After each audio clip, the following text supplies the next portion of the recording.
সরকারি অনুষ্ঠানেও আমরা ওরা আমন্ত্রণপত্রে বিরোধী সাংসদের নাম না থাকা নিয়ে বিতর্ক।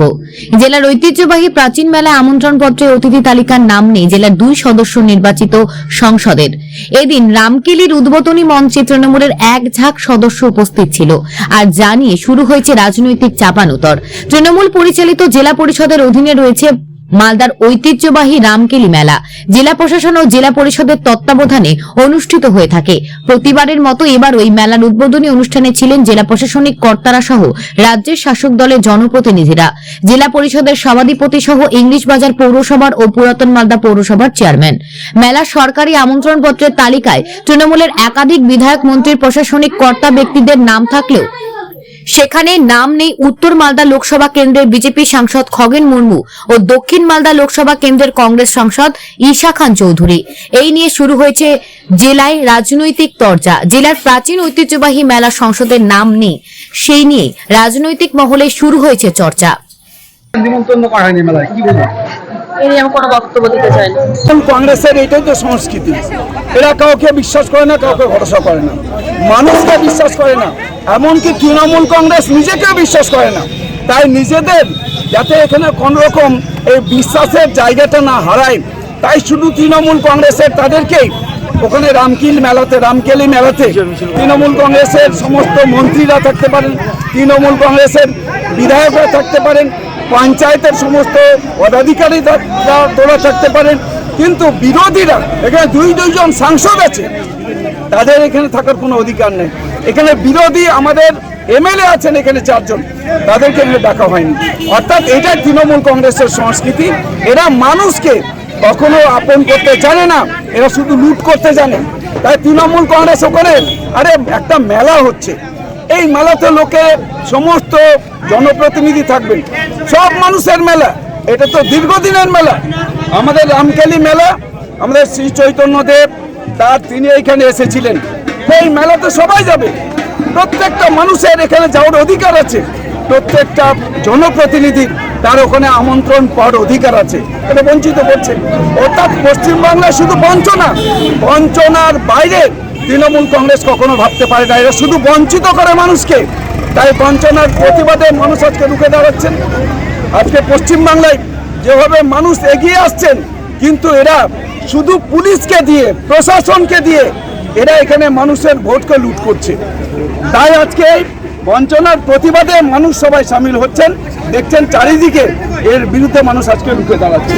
বঞ্চনার অধ্যক্ষ যেভাবে ছিল, সেই বঞ্চনার অধ্যক্ষের প্রতিবাদে মালদা উত্তর এবং মালদা দক্ষিণ 2টো লোকসভা কেন্দ্রে এখানে বিরোধীরা আজকে জয় হয়েছেন, তৃণমূল কংগ্রেস জয়ী হয়নি। অর্থাৎ ভারতীয় জনতা পার্টিকে এখানকার মানুষ আশীর্বাদ করেছেন মালদা উত্তর লোকসভা কেন্দ্র এলাকার। আর আমার এখানে জোটের কংগ্রেসের প্রার্থীকে জয়লাভ করিয়েছে দক্ষিণ মালদাতে। অর্থাৎ এই হচ্ছে আমাদের মালদা জেলার অবস্থা।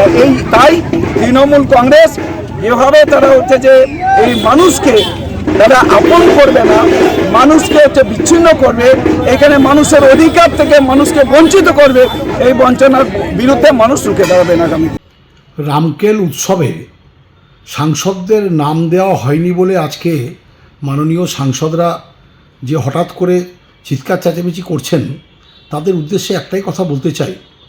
এত বছর ধরে রামকেল উৎসব হচ্ছে, আপনাদেরকে তো কোনোদিন আমরা দেখিনি। বিজেপির সাংসদ এখানে অনেক বড় বড় কথা বলছেন, এই রামকেল উৎসবে কোনোদিন তাকে যেতে দেখিনি।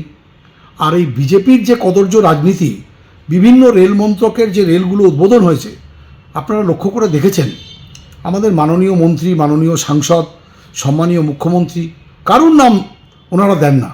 ওনারা সমস্ত রেল ডিপার্টমেন্টটাকে, বিভিন্ন কেন্দ্রীয় সরকারের দপ্তরকে ওনারা নিজস্ব সম্পত্তি ভাবেন। তো যাক, ওনাদের বোধোদয় হয়েছে যে এই শিষ্টাচারটা থাকা উচিত। ওনারা যেরকম দেখিয়েছিলেন, আমরাও তো সেটা দেখেই অভ্যস্ত, টিট ফর ট্যাট করতে করতেই অভ্যস্ত। ওনাদের যদি বোধোদয় হয়, আমরাও তাহলে আগামী দিনে অবশ্যই আমাদেরও বোধোদয় হবে।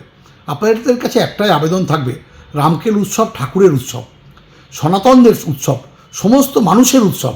শুধুমাত্র সাংসদ হিসাবেই সেখানে আসতে হবে, মানুষ হিসাবে সেখানে যাওয়ার কোনো অধিকার নেই। আসুন না, আমরা সবাই মিলে এই রামকেল উৎসবকে সাফল্যমণ্ডিত করি।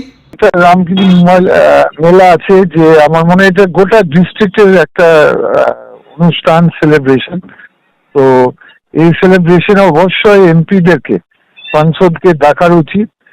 আমি জানি না এটা রোজ হয় কেন, মানে এখানকার যে প্রশাসন আছে, ডিএম আছে, এদের তো এত বোঝার উচিত যে যখন মন্ত্রীদেরকে ডাকছে, এমএলএদেরকে ডাকছে, ডিস্ট্রিক্ট অফিসার্সকে ডাকছে, তো আমরা ওটার মধ্যে পড়ি।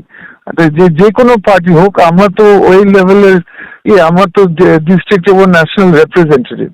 তো আমি বুঝতে পারছি না কেন ডিএম বা প্রশাসন এরকম ভুল করেছেন কেন। এটা বড় ভুল। আমার মনে এটা যে প্রোটোকলের ভুল, এটা প্রোটোকলের বাইরে। এটা এর আগেও হয়েছে ডালবাবুর সঙ্গে, এটা হবার উচিত না। কারণ যে একটা ডিএম বা একটা প্রশাসন, তো ওদের তো প্রোটোকল বুঝার উচিত যে একটা ডিস্ট্রিক্ট যখন কোনো অনুষ্ঠান হবে আর সব ডিস্ট্রিক্ট রিপ্রেজেন্টেটিভরা ওরা ডাকছে, তো এটা তো দল ওয়াইজ, এটা তো কোনো দলের নয়, এটা কোনো তৃণমূলের পার্টি মিটিং নয়, এটা টিএমসি কোনো পার্টি মিটিং নয়, এটা একটা সেলিব্রেশন, মালদার সেলিব্রেশন।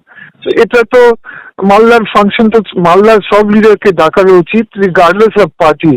তো এটা একটা বিরাট ভুল হয়েছে। আমি জানি না এটা কেন হচ্ছে। আমি টিএম এর সঙ্গে আমি টেক আপ করবো। আমি খুব দুঃখিত যে যেভাবে করছে। কারণ কেন দুঃখিত আমি একটু বুঝাবার চেষ্টা করছি যে আগামী দিনে আমি অনেক কাজ করতে চাই, কাজ আনতে চাইছি মালদাতে। তো ওটার জন্য আমার কেন্দ্র সরকারের কোঅপারেশন লাগবে, আমার রাজ্য সরকারের কোঅপারেশন লাগবে, আমার প্রশাসন এবং ডিএম এর কোঅপারেশন লাগবে। কিন্তু যদি এইভাবে যদি করে এখন থেকে, তাহলে আমি একটু মানে মন খারাপ করছে যে আগামী দিন কোঅপারেশন পাবো কি না, এরকম কি চলবে, ওরা সব সময় দলবাজি খেলবে। তো এটা আমি একটু চিন্তা করছি আগামী দিনের জন্য, যে এত ছোট, যে এটা একটা জিনিস, একটা খুশির জিনিস যে এখানে সবাইকে ডাকার উচিত বাই প্রোটোকল। আমি একটা সাংসদ, তো আগামী দিনে কি হবে যখন আমার কোঅপারেশন দরকার, আমি কাজ আনবো বা কাজ আনার চেষ্টা করব, তখন কি এরকম চলবে? তো এটা আমার প্রশ্ন ডিএম এর কাছে এবং প্রশাসনের কাছে। কারণ এখানে তো মেইন ডিসিশন মেকার হচ্ছে তৃণমূল দল নয়, এখানে ডিসিশন মেকার হচ্ছে ডিএম বা প্রশাসন। তো ওদের কাছে আমি এই প্রশ্ন করব। সরকারের পর্যটন দপ্তর, অনগ্রসর শ্রেণী কল্যাণ দপ্তর এবং তথ্য সংস্কৃতি দপ্তর ও মালদা জেলা প্রশাসনের সামগ্রিক পরিচালনায় 2024 সালের ঐতিহ্যমণ্ডিত রামকেলির মেলা অনুষ্ঠিত হচ্ছে। আজই তার শুভ উদ্বোধন কিছুক্ষণ আগেই শুরু হয়েছে। সেখানে আমরা দেখতে পেলাম যে সেই আমন্ত্রণ অতিথি হিসাবে যারা রয়েছেন, সেখানে আমাদের মালদা দক্ষিণ কেন্দ্র, যেখানে রামকেলি মেলাটা হচ্ছে, দক্ষিণ মালদা লোকসভা কেন্দ্রের অন্তর্গত সেই জায়গাটি, সেখানে নির্বাচিত প্রতিনিধি এমপি ঈশা খানের নাম সেখানে আমরা কারো আমন্ত্রণপত্রে দেখলাম না এবং অনুষ্ঠান স্থলেও আমরা দেখতে পাচ্ছি। এটা অত্যন্ত দুঃখের এবং বেদনার। যেখানে আমরা দেখতে পাচ্ছি তৃণমূলের বিধায়ক থেকে শুরু করে, জেলা পরিষদের কর্মাধ্যক্ষ শুরু করে, পৌরসভার চেয়ারম্যান থেকে শুরু করে প্রত্যেকেরই সেই কার্ডে আমন্ত্রণ পত্রে আর কি সেখানে নাম রয়েছে এবং তাদেরকে আমন্ত্রণ জানানো হয়েছে। মনে হচ্ছে যে এটা একটা রাজনৈতিক প্রোগ্রাম। আমরা অত্যন্ত দুঃখের সাথে জানাচ্ছি যে এটা বন্ধ হওয়া উচিত। কারণ প্রশাসনিক ব্যয়ে এই অনুষ্ঠান, সেখানে যারা নির্বাচিত প্রতিনিধি তারা সকলেই প্রশাসনের একটা করে অঙ্গ, তারা প্রশাসনের লোক, সকলকে আমন্ত্রণ জানানো উচিত। আমরা এগুলো বন্ধ হওয়ার জন্য আমরা আমাদের পক্ষ থেকে তীব্র প্রতিবাদ জানাচ্ছি। এগুলো বন্ধ হওয়া উচিত। আগামী দিন যাতে এটার বোধোদয় হয়, সকলকে নিয়ে যে কোনো সরকারি অনুষ্ঠান যাতে হয়, সেটাই আমরা করব।